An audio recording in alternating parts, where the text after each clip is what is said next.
I now recognize the representative from Delaware, Mr. McBride. Thank you, Madam Chair. Mr. I'm Chairman, sorry. could you repeat your introduction again, please?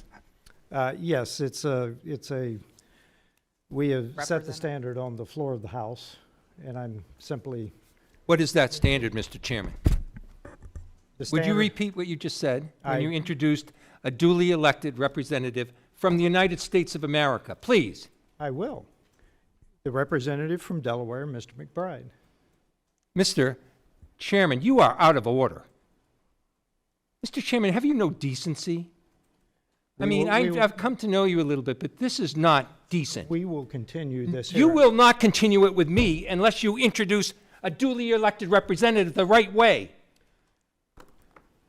This hearing is adjourned.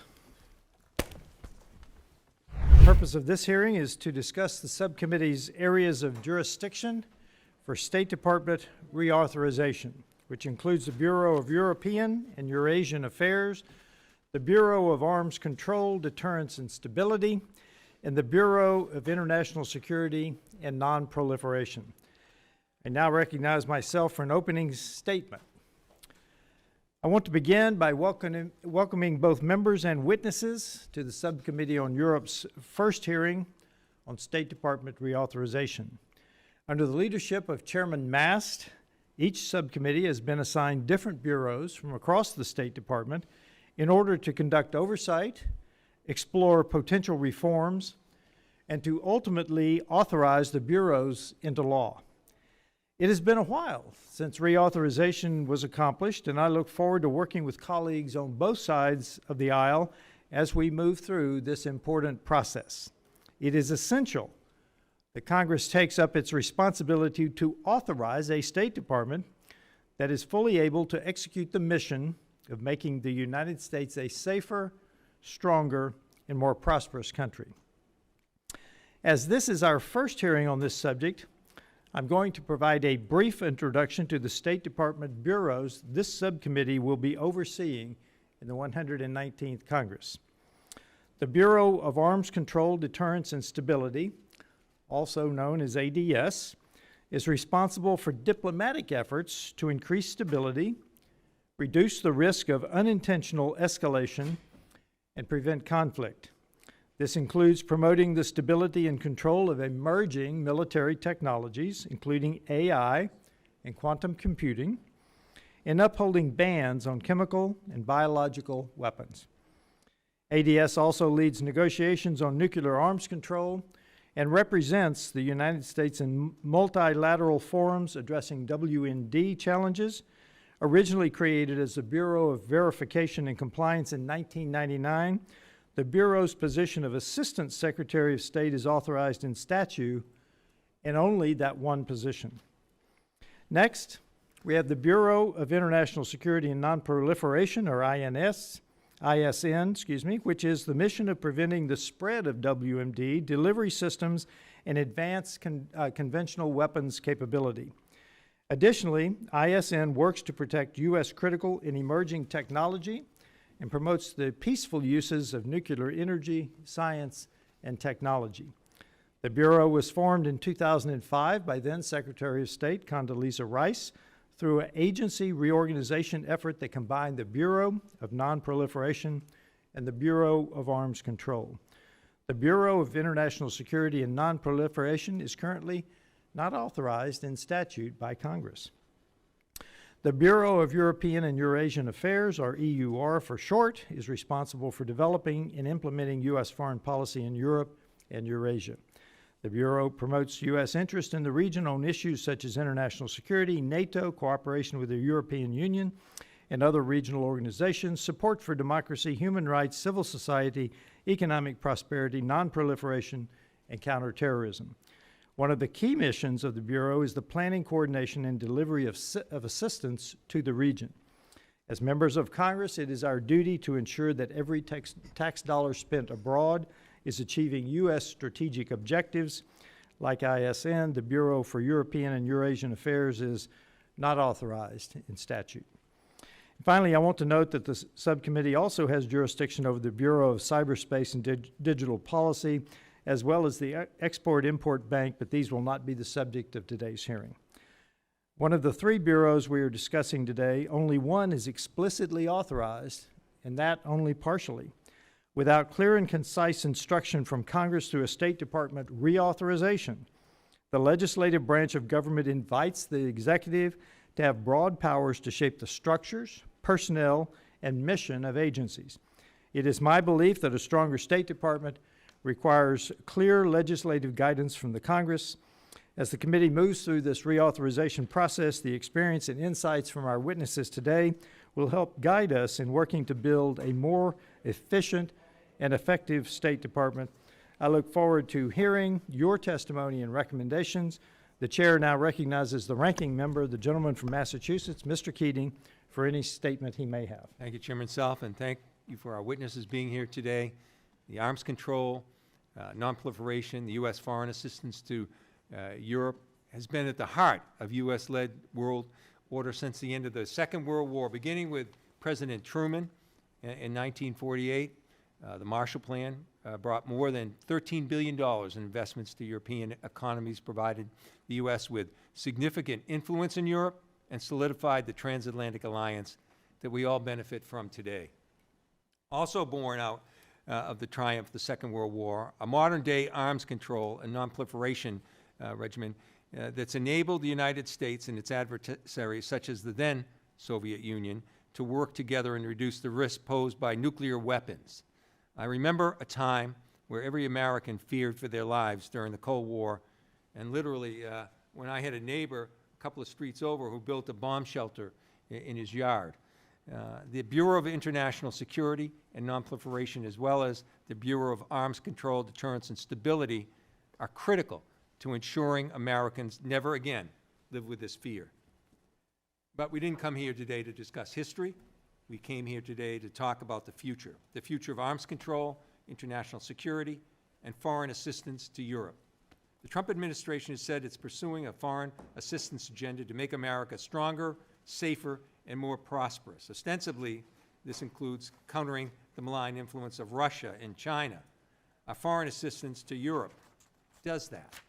In Europe, countries like Moldova, Georgia, Kosovo, and Armenia are seeking greater U.S. economic cooperation and assistance in bolstering democratic efforts in those areas. In Ukraine, the United States has rebuilt Ukraine's energy grid following the Russian attacks, allowing Ukraine to repel them on the battlefield. Sadly, some of those efforts cut with the cuts to USAID. Yet, while the Trump administration claims to be putting America first, it's actually ceding territory and influence, literally in Ukraine and figuratively throughout the European continent, to Russia and increasingly to China.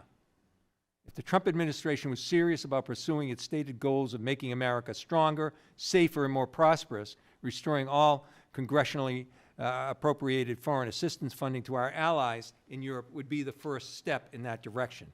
On arms control and nonproliferation, the ISN and ADS bureaus employ subject matter experts with specialized backgrounds who both verify compliance of our arms control efforts and engage with multilateral institutions to ensure the United States is shaping global norms on these topics, and not Russia, not China, not Iran, not North Korea. Yet the Trump administration has initiated a reduction in force at the State Department, which could target the critical work of the ISN and ADS bureaus and the numerous career civil servants whose expertise is not replaceable. On each of these issues, arms control, nonproliferation, and U.S. assistance to Europe, the Trump administration must do something it's failed to do thus far. It has to show up. To counter Russian and Chinese malign influence, the Trump administration must show up and provide necessary funding for countries like Moldova, Georgia, Ukraine, who are striving to maintain and expand their democracies. The Trump administration is serious about arms control and nonproliferation efforts. The administration must show up to multilateral institutions and our bilateral partners and engage proactively. Unfortunately, its effort to fire hundreds of civil and foreign service officers with deep expertise in these issues runs counter to these goals. And if the Trump administration wants to pursue such drastic changes in U.S. policy, It must show up to Congress. While I appreciate our witnesses' presence here today, the lack of administrative engagement with this committee and the ceding of Article I power by this committee and this Republican majority not only undermines the role of the legislative branch, but it harms U.S. national security at this critical time in history. I'll end with this. In 1994, the Budapest Agreement, Ukraine agreed to give up its nuclear weapons in exchange for a security guarantee from the United States, Russia, and Britain. Russia obviously abandoned that promise long ago. Over the last few weeks, Donald Trump has also broken our promise and won't even acknowledge Russia's aggression. Of course, agreements mean nothing if not enforced, and Trump's actions undercut the credibility of our country. Moments ago, after this hearing started, Ukraine and President Zelensky agreed to a 30-day ceasefire. I hope that that ceasefire is backed up with security guarantees as well, or again, they'll mean nothing. Now Ukraine has likely come to regret their decision to give up those weapons. President Zelensky is now asking allies for strong security guarantees, such as those guaranteed by a nuclear umbrella to deter Russia and its horrific aggression and war crimes. Abandoning our allies in Europe will undermine our allies' belief that the United States is a strong, dependable ally, and this only emboldens China, Russia, North Korea, and Iran. If we want to remain a global leader in arms control, nonproliferation, and transatlantic relationships, the United States must show up, and we must lead. I look forward to our witness testimony, and I yield the balance of my time. Other members of the committee are reminded that opening statements may be submitted for the record. We are pleased to have a distinguished panel of witnesses before us today on this very important topic. We have the Honorable William Poblete, PhD, Dr. Poblete, former Assistant Secretary, Bureau of Arms Control, Verification, and Compliance, U.S. State Department. Mr. Daniel Kochis, Senior Fellow, Hudson Institute, and Ambassador James O'Brien, former Assistant Secretary, Bureau of Europe and Europe-Asia Affairs, Department of State. This chair recognizes the importance of the issues before us and is grateful to have your presence here to speak with us. Your full statements will be made part of the record, and I'll ask each of you to keep your spoken remarks to 5 minutes in order to allow time for our members to have questions. I now recognize Dr. Poblete for her opening statement. Thank you, Mr. Chairman, Ranking Member Keating, distinguished members of the committee, and thank you for the opportunity to testify today. I provide specific, detailed recommendations, a plethora of them, in my prepared remarks on potential reforms for the arms control and international security family at the Department of State, otherwise known as the T family. But I would like to address some overarching issues. First, for American leadership to endure and facilitate and contribute to security and peace, we must be strong militarily, economically, and diplomatically. This means perhaps doing more with less. It is something that we were required to do when I was a staffer on this committee, and it is something that can and will be done. That also begins by placing the security and well-being of the American people and our nation first and aligning all of our efforts toward that goal. But this does not mean America alone. The U.S. under President Trump supports alliances. Alliances denote that there is an alignment of interest. It denotes that there is an equal stake and equal contributions toward the shared goals of the alliance members. For decades, multilateralism has been viewed as an end unto itself without rigorous or careful examination of the mandate, functions, and relevance of multinational organizations in addressing the current political and threat environment. Such a review is integral to any effort to transform our policies and government to advance U.S. security and interests and leave the U.S. well-positioned for current and future challenges. To Ranking Member Keating's point about the U.S. showing up, the U.S. definitely shows up in more ways than just foreign aid. In my areas of jurisdiction and when I was at the State Department, we show up via Aegis ashore sites in Europe, via U.S. Navy ships with Aegis ballistic missile defense capabilities and systems. We show up with Patriot systems in the European theater, as well as other support. This all through the US-European phased adaptive approach to the defense of the European theater. I too firmly believe that the work of the T family, where diplomacy, intelligence, and defense converge, is an essential tool in the US arsenal of national security instruments of power. It embodies peace through strength, including via verification and compliance, strategic dialogues, deterrence, missile defense, policy, and assistance for non-proliferation efforts. I'm sharing a few of the observations included in my prepared remarks, some unpleasant, but we are all seeking to improve our capabilities. As Assistant Secretary for Verification and Compliance, I had the opportunity to indeed work with some brilliant, dedicated, forward-thinking professionals and faithful public servants and patriots in this space, but also observed others pining for and operating in a distant past or seized by nativism, losing focus of U.S. interests, priorities, and objectives. The Eurocentrism, Eurodominance, stemming from Cold War dynamics, arms treaties, and agreements, has led to the usurpation of some T family responsibilities, including those statutorily required. The utilization by the intelligence community of findings and assessments by international organizations instead of providing U.S. intelligence. Manipulation of clearance processes to usurp statutory roles and authorities of decision makers and advance personal agendas. Examples include scope, content determinations relating to the compliance report, specifically with respect to Iran, personnel in the Office of the Legal Advisor reversing previously clear determinations and approved language on such matters as violations of UN Security Council resolutions, and Assistant Secretary level clearances changed before they reached the Secretary's desk. Some of the recommendations. To succeed in reforming, realigning, streamlining, and optimizing, there must be clear guidance and leadership on agenda priorities and scope. This applies to undersecretaries, bureaus, offices, up the chain of command to the Secretary, and it should also guide the authorization process. We need clear lines of demarcation, transparency and honesty in reporting, stop overclassification to hide information from the Congress or the American people, particularly when data is in the public domain. Return to unclassified reports with classified TSSCI annexes as mandated by statute. No versions of intermediate classification. Dramatically increase the scope of the compliance report in terms of the subject matter covered and information used to inform the judgments and document. Optimization. T has to be fully integrated. No marginalization or subordination to regional bureaus. The T should reflect the current landscape in scope and message as potentially the Undersecretary for Global Security and Strategic Domains. This includes outer space, undersea, AI, and cyber. Eliminate congressional and public affairs offices and personnel within bureaus, as all these requests should go through the department's respective bureaus and offices to ensure maximum coordination and message cohesion.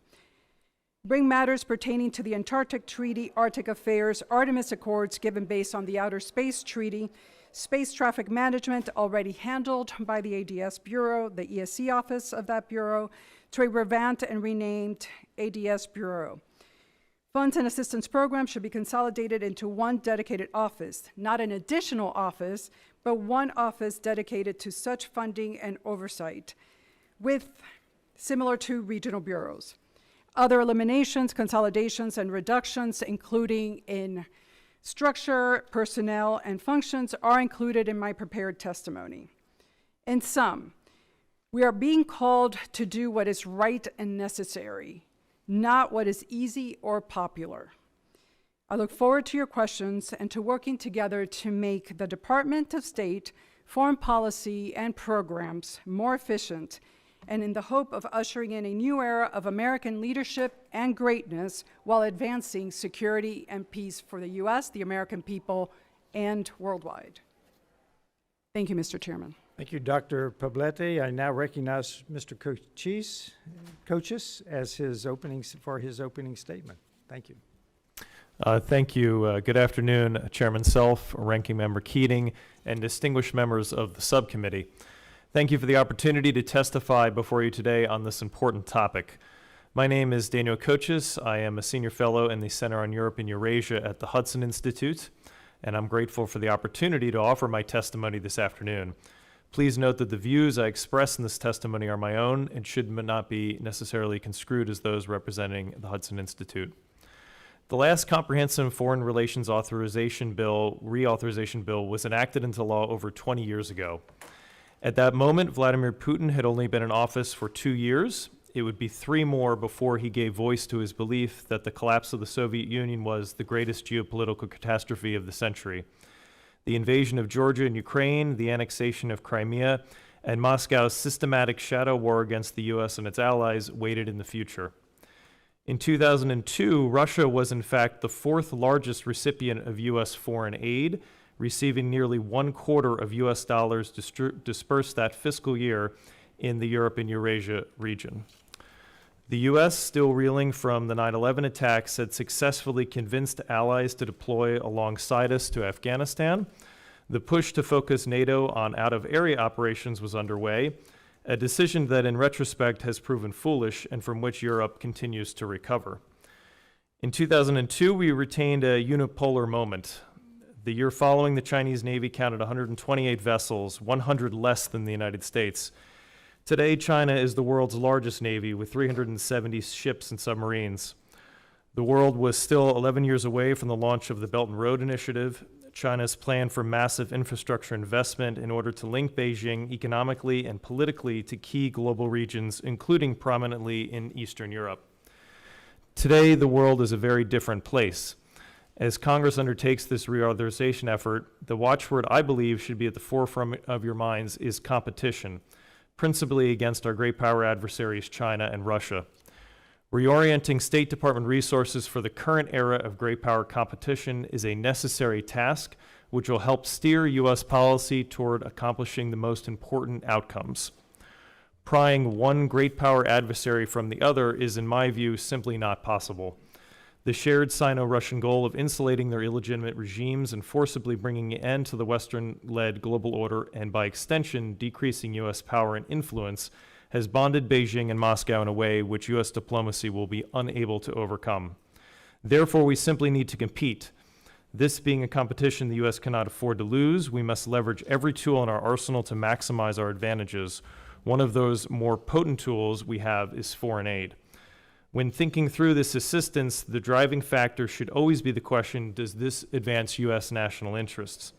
There are clear examples during the past few years of U.S. foreign aid dollars funding projects which do not advance this interest clearly. These, while glaring, are nonetheless minor components in the overall foreign aid program. In the 20th century, Nicholas Skymon wrote, "Who controls the Rimland rules Eurasia. Who rules Eurasia controls the destinies of the world."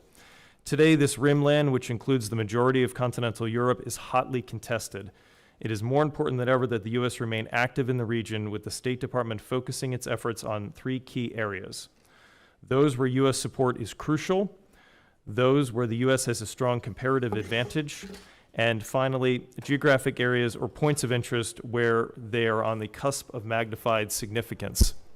The Balkans, for example, fulfill components of all 3 of these focus areas. It is once again on the cusp of returning to top geopolitical relevance. U.S. support remains crucial, and there are components of needed support, particularly in the energy sphere, where the U.S. has significant comparative advantages. As the committee thinks through the framework of State Department priorities, staffing, and oversight, I would also suggest a greater focus on the Arctic, one region which is clearly on the cusp of heightened significance in the decades ahead. Finally, I would note the imperative to focus our efforts on those nations where our adversaries are targeting their attention, places like Moldova and Ukraine. Residing in the unenviable gray zone, these countries find themselves in critical need of our support. Continued U.S. prosperity and security lie in no small part upon ensuring stability in Europe. As such, it is advantageous to remain engaged in this theater. Foreign aid, if utilized prudently in service of the national interest, can help bolster positive outcomes in the region, block our adversaries from gaining undue influence, and provide an excellent return on investment for U.S. policymakers. Thank you. With that, I look forward to answering your questions and shedding any light I can on this subject matter at hand this afternoon. Thank you, Mr. Kochis. I now recognize Ambassador O'Brien for his opening statement. Thank you, Mr. Chairman, Ranking Member. I've spent half my career in the private sector and half at the State Department. And what I've noticed are a couple things. One is that EUR is the gateway to most global issues. Any caucus or group that addresses a global issue runs through our relationships with our transatlantic partners. The P3 at the UN, NATO itself, all the significant organizations, including the informal ones like the G7 and others. So we have to get that right.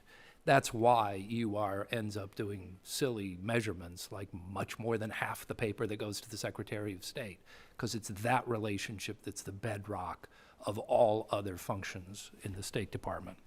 The second thing is the State Department's always in a state of transition. Every year, a third of FSOs change over. Politicals like us kind of come and go every couple of years. Experts get hired. And even the civil service is facing an enormous transition as baby boomers hit retirement age.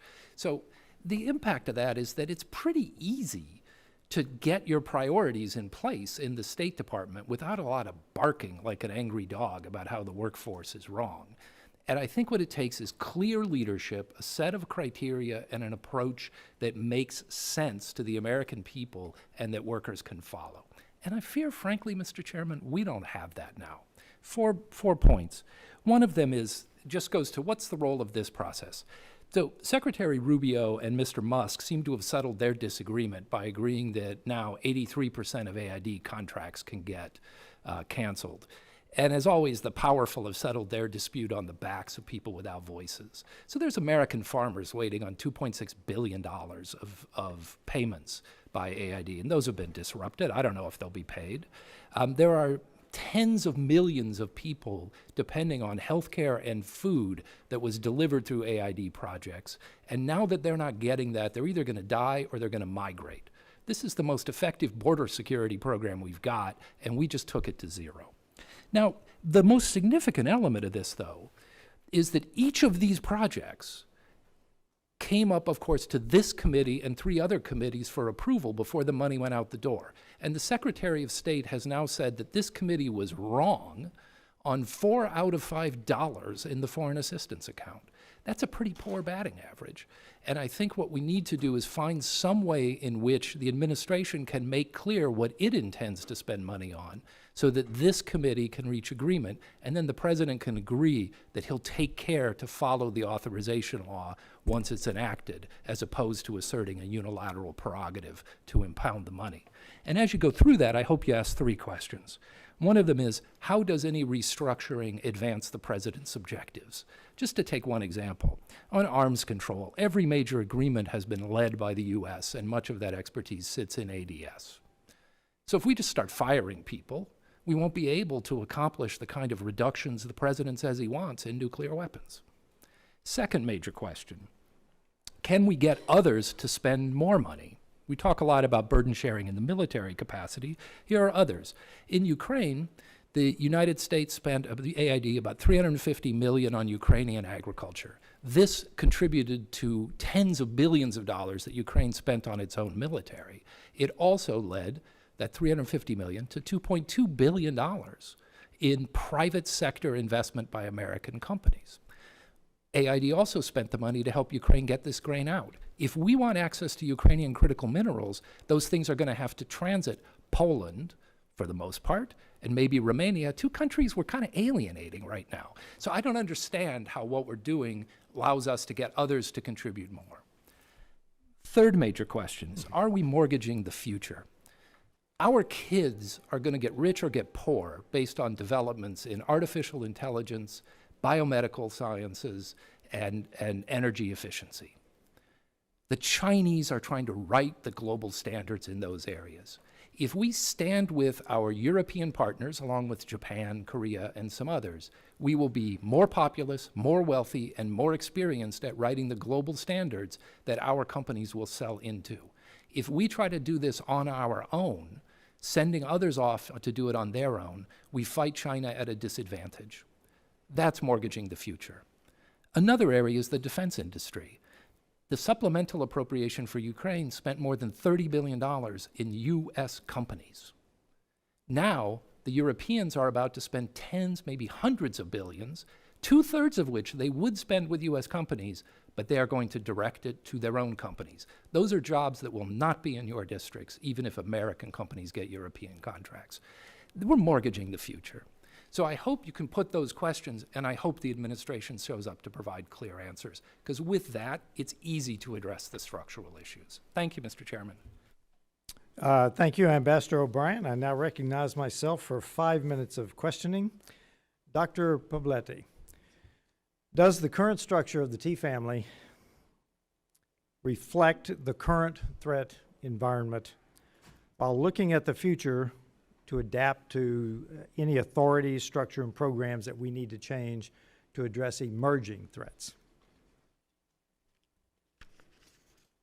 Small components of the T family are dedicated to emerging security challenges, but its current construct is primarily focused on nuclear arms control and agreements and structures that no longer exist or are just a modicum of what was needed at the time. So in sum, yes, it does advance U.S. interests. It does align with our America First priorities, but in order to adapt, it needs to become leaner, and only the best people need to be there. We need to eliminate redundancy.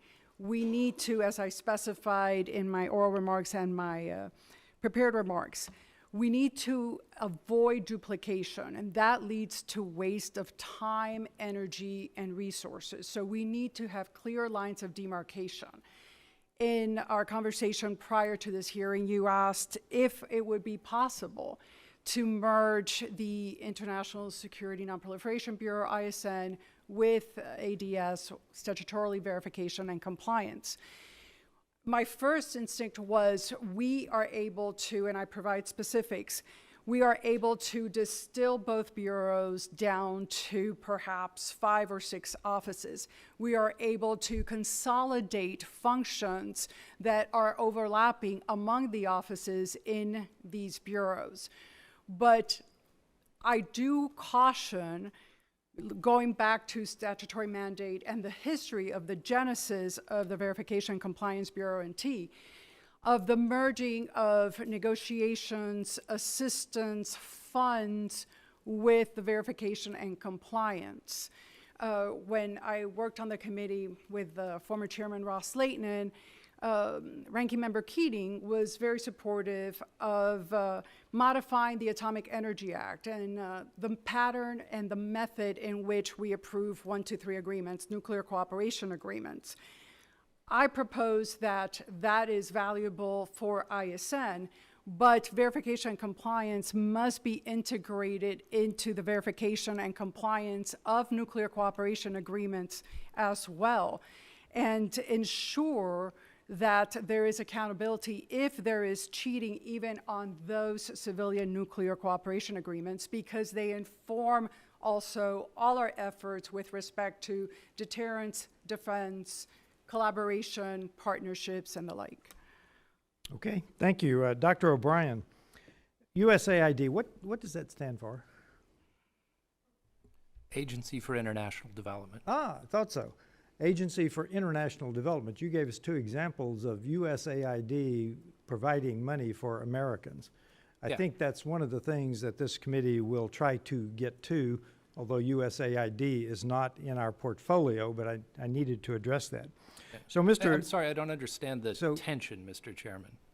The tension is it's for international development. Right, by yes. Americans. In this case, I mean, people need food. We can buy the food on the market. We can buy it from Americans.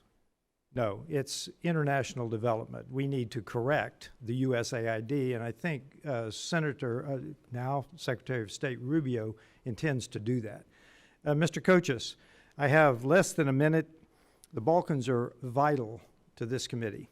I think they're a potential flashpoint, and you mentioned energy and the Russian influence, of course, in Serbia.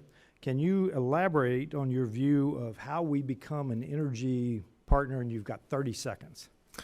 Well, I completely agree. I think not just Russian, but also Chinese investment in energy in the Balkans has expanded quite significantly. I think in two ways. One, of course, is U.S. natural gas, trying to help those nations in that region build out their interconnections. And I think the other is nuclear. So helping to leverage our expertise in the nuclear sphere, I think will improve the energy picture there, and also some of the air quality issues and the sort of life issues that they have in the region, which are impacted by the heavy use of coal. Thank you. I yield, and I now recognize Ranking Member Keating for 5 minutes. Thank you. I think in Ukraine that myself, I understand Putin's rhetoric, and I believe some belief that what he envisions is a reconstitution of the old Soviet Union. But I think his real concern in Ukraine has been right next door to him will be a country rich with young, educated, technologically expert young people that will become entrepreneurs. I think he's worried that the breadbasket of the world is right next door, and that economic influence. I know he's concerned about the potential for Ukraine's own military-industrial development itself. And to have that prospering country in a democracy right next door, while the Russian economy continues to go in the tank, and he's driven it further with his illegal war in Ukraine, serves as a contrast that would create a great domestic political problem for himself, let alone cutting out the oligarchs that are a part of his network of self-wealth that many people say makes him the wealthiest person in the world. It's a mafia-like crime syndicate, as it's been discussed. So it's that comparison. Ambassador O'Brien, I traveled with you to Ukraine. When I was there, I met with the U.S. American-Ukrainian Chamber of Commerce. And I was just struck by the businesses, the U.S. businesses that are there, how they made it through this war, continued, and how they wanted to grow beyond this. They realized all the things I just said about Ukraine being the powerhouse, really, of Europe down the road, and how that not only helps our own business interests here at home, but also strengthens our security here at home. So investing in international development is indeed investing in our own priorities here in the United States. Can you talk a little bit more about how the U.S. interests, make America safer, more prosperous, and also this idea that people have, and I understand if this is all they know, that, oh, we're giving money to other countries when we could use the money back here at home. It's my belief that investing over there has a multiplying effect in terms of investing at home. Could you talk about that? You answer first, and then No, Ambassador, because we traveled there and I met with those people. I was in Ukraine 8 times during the war. I think I don't have an exact multiple for how much U.S. assistance comes back to help us. But I know, for example, that we had a large program to improve the environment for small and medium businesses with a real focus on American companies. They were already beginning to invest substantially in the Ukrainian defense industrial base, and they were beginning to invest in EU countries where inputs would come from Ukraine and then be exported elsewhere in the world. And those are direct benefits to our economy. They also help us, again, as Mr. Kochis and I both emphasized, the real struggle ahead is with China, which hasn't featured much in the last 5 weeks. And I think we're a lot better off if we have that as our focus and we build our base in just the way you all do when you run. You get your base together, and our base sits with our European partners, Japan, Korea, and some others. With that, we're 1 billion to 1.5 billion people. For Ukraine to inject another 35 million young, well-educated people with enormous resources into our base helps us with the real struggle that's ahead. And that's part of what's at stake here. And I really appreciate the comments of our other witnesses, too, highlighting other areas where this will be important, too. Like the Balkans, like the Arctic. These are areas where it's critical And we are in competition with China in those areas. And it's this investment in Ukraine that's going to strengthen that. Our moving away from that does just the opposite. So whether it's the Balkans, whether it's up north, whether it's these areas of influence, whether it's our overall strategy with China has been one of deterrence, that's our strategy, this is weakened as well. So when you look at this front line and you look at that investment, I don't know how you can't help but understand, and it's up to us as representative people to better communicate to people in our districts and across the country that this is indeed the America First policy. I yield back. I now recognize the representative from Ohio, Mr. Davidson, for 5 minutes. I thank the gentleman, and I thank our witnesses. I appreciate you being here today to answer questions. Mr. O'Brien, you spent some time with the Biden administration. What does the phrase, are you familiar with the phrase, as much as it takes, as long as it takes? Yep. What, so you are familiar with it. What does that phrase mean? As much as it takes, we're clear of that, just keep cutting the checks. As long as it takes to do what? They never would define the mission. What's the mission as you see it? Well, no, I think we did, and I think it goes to some of the difficulties I have with the decisions No, on you funding. didn't. And the reality is Victoria. I don't think you're right there. Well, let me elaborate, since Please it's my do. time. Victoria Nuland said that it was regime change in Russia, including war crimes tribunals for Vladimir Putin. When did she say that? I don't have the date. I'll be glad to supply it for Why don't you since, supply since that it's to my me? job to question you. Yeah, okay. So what was it exactly that you believe that the administration committed to do in Ukraine, Yeah, so what we, besides spend money? okay, sorry, my turn. What we were working toward during my time as Assistant Secretary was to build a viable ceasefire. Much of that work was spent with the Ukrainians, so they were prepared to do that. The Russians were unwilling to make a ceasefire on any terms that would be sustainable. Okay, so I still appreciate that. are. You wanted to secure peace, and that's good, because then you should be euphoric that President Trump has come in and said, the United States of America is very happy to help you secure peace. But I agree with the there's goal. not a lot of happiness in the world from the Biden administration. It's, oh, how dare you not keep cutting the checks? And that generally is the theme within the State Department, is they'll share just enough information to get Congress to shut up and cut the checks. Right? I'm not having a discussion with you, please. I don't plan to Okay. talk to you again. That was never You can turn my your mic off. attitude. I'm not talking to you anymore. Yeah. All right. So this is the reality of what's been going on for a long time. People come to Congress and say, just cut the checks.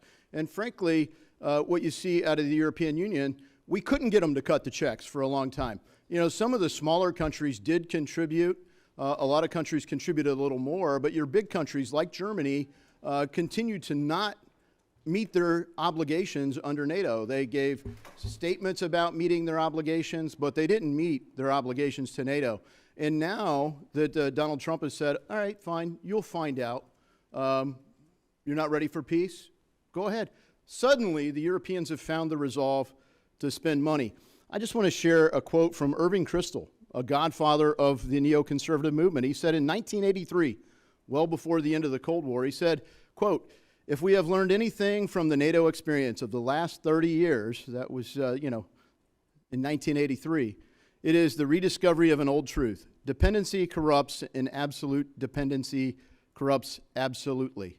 The culture of entitlement and dependence on American money has corrupted many of our allies, and it's nice to see it changing." When we look at our own approach, though, we've had a hard time saying, what's in it for America? Why should America serve as the de facto European defense force and then continue to be treated with contempt for it? Victoria Nuland had her own problems, but when we look at the acting ambassador there, we should have some other concerns. So, Ms. Poblete, you're familiar with some of the challenges from your time in the Ledge Branch. Does it resonate with you that we're kept in the dark in a lot of things just so we cut the checks? Absolutely. And unfortunately, it was crystallized during my time at the Department of State just to what great lengths some individuals go to hide information from the Congress. But to your point, Congressman Davidson, and the discussion of foreign aid needs to have clearly defined goals and objectives. With respect to Ukraine, that never really occurred. When Senator Rand Paul sought a GAO report to ascertain how the funding had been used, who were the end users, was it used for the intended purposes that the Congress had appropriated and authorized it for, he was called an agent of Putin. Yeah, that's the standard attack. Is if you don't just cut the checks, you're an enemy of the state, the deep state maybe. And that's where you look at Bridget Brink. She's actually worked to get rid of the prosecutor that was going to look in Ukraine into Hunter Biden, who was going to look into things that we should have an interest in, that we should have accountability. Because what's lacking when you're kept in the dark is accountability. And that's exactly what the Biden administration worked to avoid on every front. And if I may, sir, if I could share with all the members of this committee. The gentleman's time is up. I would now recognize the representative from Rhode Island, Mr. Ammo. Thank you, Mr. Chairman. Focusing on some things that matter, let's talk about President Trump and his direction to Elon Musk to use Doge to take a chainsaw to our government. This has resulted in thousands of federal employees being fired. These sweeping layoffs have been willful and malicious. Adding to the chaos and confusion, laid off workers have had their terminations rescinded once Elon realized the dangerous consequences of his actions. So it's clear that Doge has no idea how our government works, yet that hasn't stopped them from forging ahead on their rampage. I underscore rampage. Every agency has been directed to submit a report on plans to further reduce their workforce by this Thursday. Thankfully, the State Department hasn't had the mass layoffs of other agencies like USAID, apparently a point of contention between Elon and Secretary Rubio. However, there is a list of about 700 civil servants who could be fired circulating at the agency. And in the last 2 months alone, another 700 employees have resigned, nearly as many as typically resign in an entire year. So make no mistake, these proposed layoffs and forced resignations of dedicated public servants threaten our national security. It brings me to two subjects of today's hearing, the Bureau of International Security and Nonproliferation and the Bureau of Arms Control, Deterrence, and Stability, AKA the experts who work to prevent nuclear war and international arms trafficking. And I hope that everybody agrees that we'd be better off by having long-serving, experienced civil servants working at these bureaus. They leverage their institutional knowledge to keep us safe. Look, after all, we're talking about nuclear arms control agreements, monitoring chemical weapons, protecting critical American innovation, and coordinating global cooperation to prevent terrorists from accessing sensitive technology. This doesn't sound like entry-level work to me. It sounds like it requires a deep understanding of these technologies and our international agreements built on years of experience. So, Ambassador O'Brien, briefly, can you tell me a bit how firing or forcing the resignation of staff within these bureaus would harm our national security and our ability to prevent bad actors from accessing nuclear weapons and other advanced technologies? Sure. I think there are a couple of things. So one is, the chairman asked about new technologies. So certainly in the ISN Bureau, I worked with them a lot on restricting access of bad actors to new technologies. The set of expertise that's available there on supply chains and the financing of trade in items that can lead to dangerous weapons is second to none and enables us to keep ourselves secure. And I saw again and again how we were able to restrict Russian, Iranian, and North Korean access to these items because of the expertise in that bureau. A recent thing that we were just able to sort of push over the line in my last couple of months there was the arrival of this shadow fleet, a group of unregulated tankers that export Venezuelan, Iranian, and Russian oil, competing unfairly with American producers and avoiding sanctions. We were finally able, largely because of the expertise of people in that bureau and in EUR, to identify the kind of key nodes where those ships intersect with the global commerce, and we're able to get the key states that have ability to access them, either in ports or in straits, to shut it down. More broadly here, it brings other countries along. So ISN in particular, but also ADS, work with all of the other countries that have an interest in the more sophisticated parts of the supply chain for weapons, but also implementation of any kind of effective ceasefire arrangement. All that expertise sits there. Now, is it all as up to date as we would want? Again, there's enormous turnover in these places. And I think somebody needs to really dig in and see who works there now. ADS hired, during the time I was assistant secretary, a number of very experienced people in working on issues like AI, crypto, other ways in which bad actors try to come at our security. And I think if somebody takes the time to dig in, you may find that you don't need sort of broad structural changes, but you can actually just give clear direction. And that's what we're lacking right now. Yeah. Thank you, Ambassador. Quickly, before my time expires, President Trump isn't just weakening our national security by firing federal employees, he's detonating our relationships around the world. By freezing foreign assistance, our credibility with countries is being jeopardized. I look at countries like Armenia that has been moving closely to strengthening ties with the United States. So, as I wrap up here, the message that we're sending is one that's detrimental to our commitment to countries like Armenia, who need us to be committed in this relationship as we move further. I yield back. I now recognize the representative from California, Ms. Kim. Thank you, Chairman Self and Ranking Member Keating, for holding today's hearing. And I want to thank the witnesses for joining us today. And good to see you. Good to see you, Dr. Philippe. It's been a while. Increasing stability, preventing conflict, and preserving and advancing effective arms control and disarmament measures are the core of ADS's mission. And we've repeatedly seen Russia reject U.S. proposals for talks concerning an arms control framework after the expiration of START. Additionally, I'm deeply concerned about the PRC's accelerated nuclear weapons programs amidst its escalating rhetoric. So can you talk to us about what ways can ADS be better positioned to work bilaterally and multilaterally to pursue effective nuclear risk reduction dialogue? Thank you. It's great to see you. If the congressman has left, but if I could start by making a couple of points. Number one, with respect to DOJ, how many members of this committee would not have loved to have had a tool similar to that, uncovering? But the ultimate decision makers are the Secretary of State, confirmed by the Senate, comes from the Congress. So it is just a tool. It is not conducting a rampage. President Trump himself has recognized the value of experts in the ISN and AVC Bureau, not specifically, but talking about how there are many good people. We want to retain the best of the best.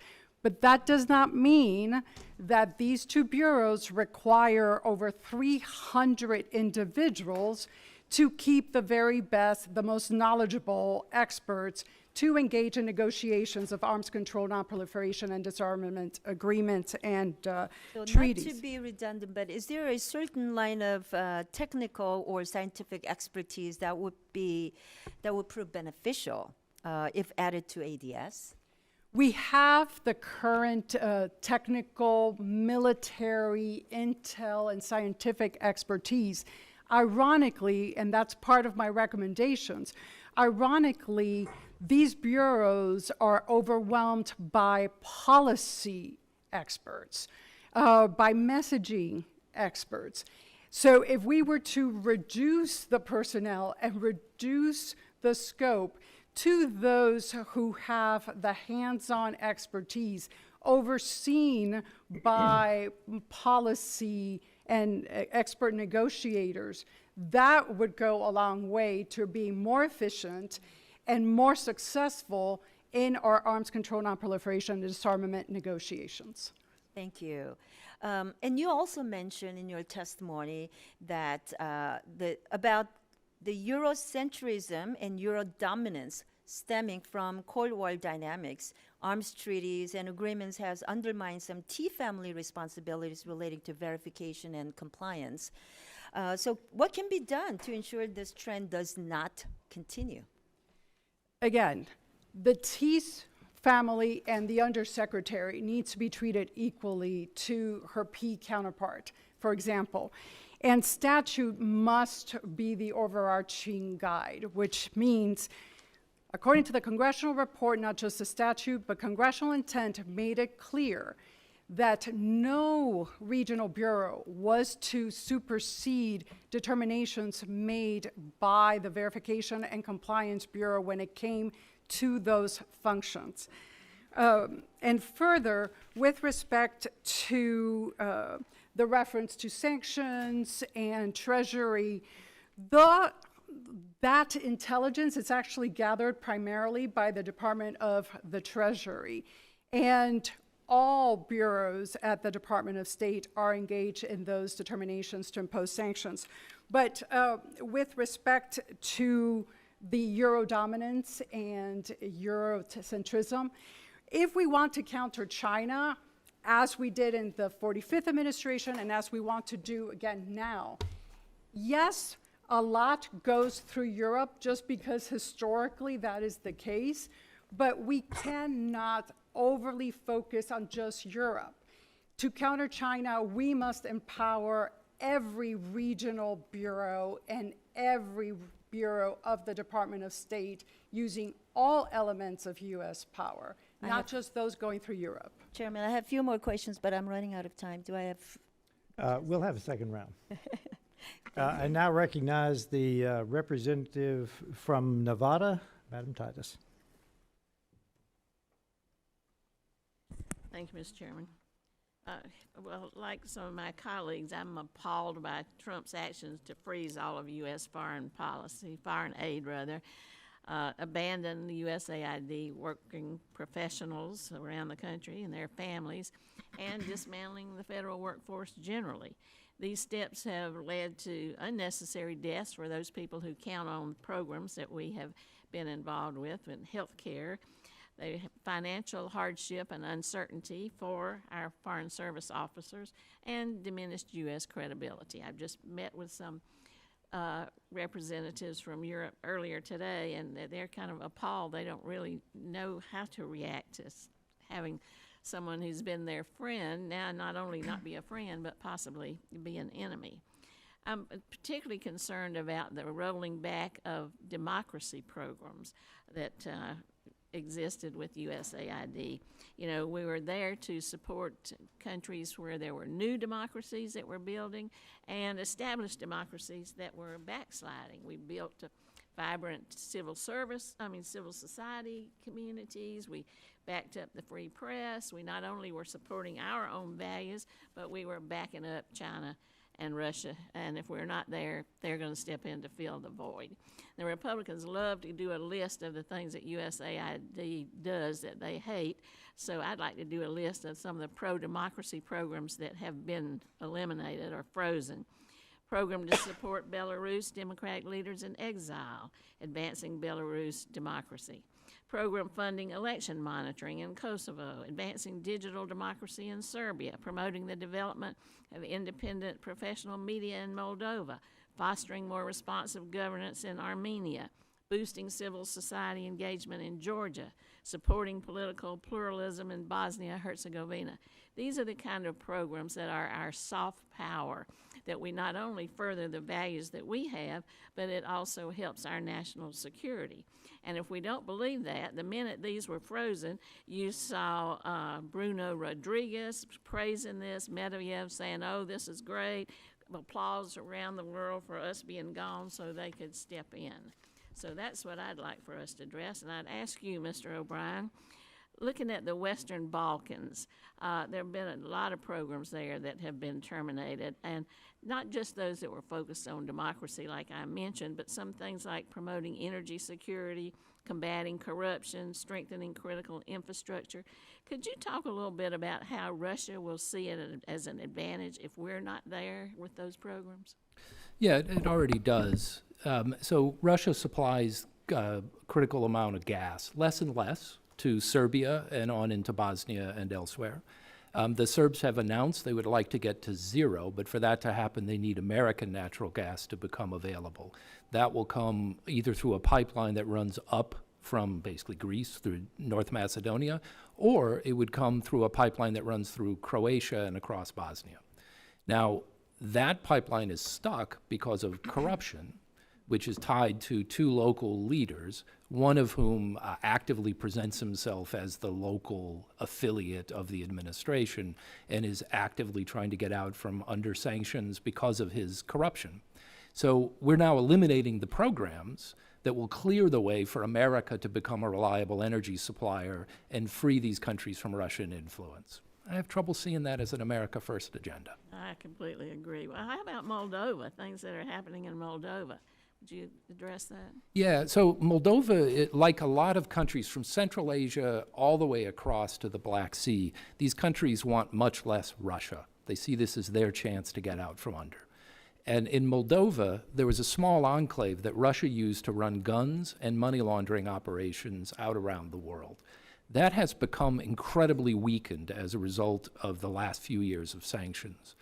Russia now, facing elections this fall in Moldova, Russia has gone on a massive spree of disinformation, which also affects Romania because of the language, vote buying, and efforts to influence the Moldovan elections by using energy, which they used to supply.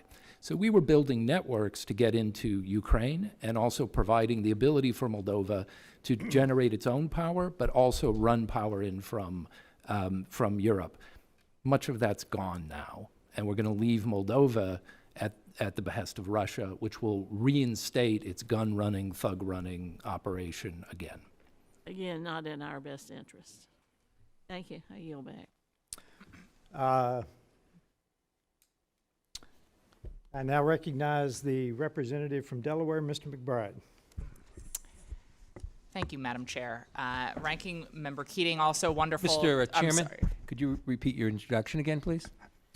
Yes, we have set the Representative. standard on the floor of the House, and I'm simply. What is that standard, Mr. Chairman? The Would you standard- repeat what you just said when I- you introduced a duly elected representative from the United States of America? Please. I will. The representative from Delaware, Mr. McBride. Mr. Chairman, you are out of order.